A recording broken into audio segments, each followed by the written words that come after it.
Nous sommes avec Marion, la chef soigneuse de ce parc du Rénou.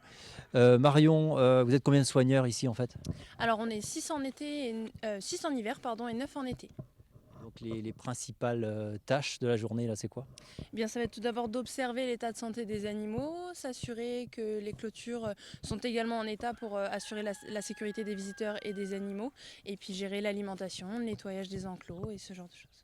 Alors là, on est dans la mini-ferme, comme vous l'appelez. C'est quoi un petit peu l'objectif? Là, ce sont des cerfs, mais plutôt d'origine asiatique, là. Oui, tout à fait. Alors, on est ici avec 2 cerfs de Duvaucel qui ont été recueillis à la naissance suite à des blessures, alors qu'Imaya s'est fracturé la patte et qu'Amalie était en hypothermie. Elle n'a pas été élevée par sa mère, donc ils ont été ce qu'on appelle imprégnés, élevés au biberon.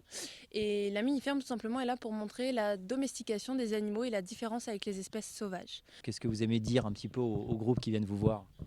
Alors, pour nous, c'est vraiment essentiel puisqu'il faut faire comprendre aux populations, aux visiteurs tout simplement l'importance de protéger les espèces. C'est vraiment un partage de connaissances, un partage de ce qui se fait sur place pour qu'ils comprennent au mieux quelles sont les conditions de vie dans le milieu naturel des animaux et pourquoi est-ce qu'on les met en parc zoologique, quel est le but. Et le meilleur moyen de leur montrer, c'est aussi tout simplement qu'ils soient à côté de ces espèces-là et de les voir pour de vrai et de se rendre compte de l'importance de ces animaux. Et ces pandas, vous les avez depuis combien de temps là?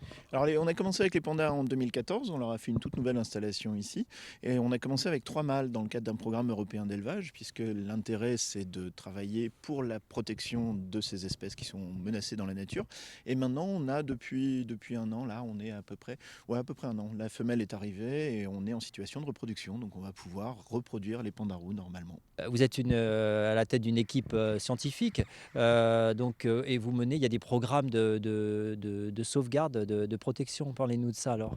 Oui, le but d'un parc zoologique, c'est pas juste de présenter des animaux, c'est vraiment d'être un conservatoire de la biodiversité et notamment du patrimoine génétique d'espèces qui sont menacées dans la nature.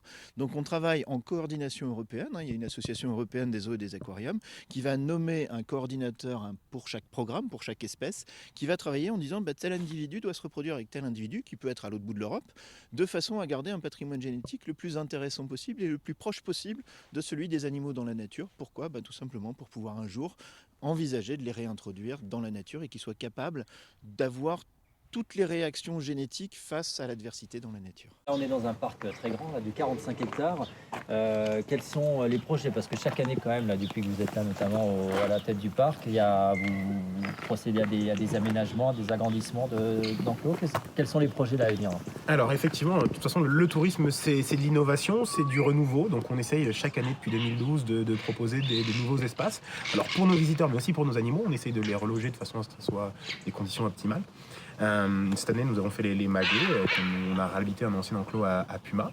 Et puis pour 2019, on part sur une nouvelle zone. On va faire une extension d'environ 600 mètres de chemin visiteurs supplémentaires pour des ours polaires.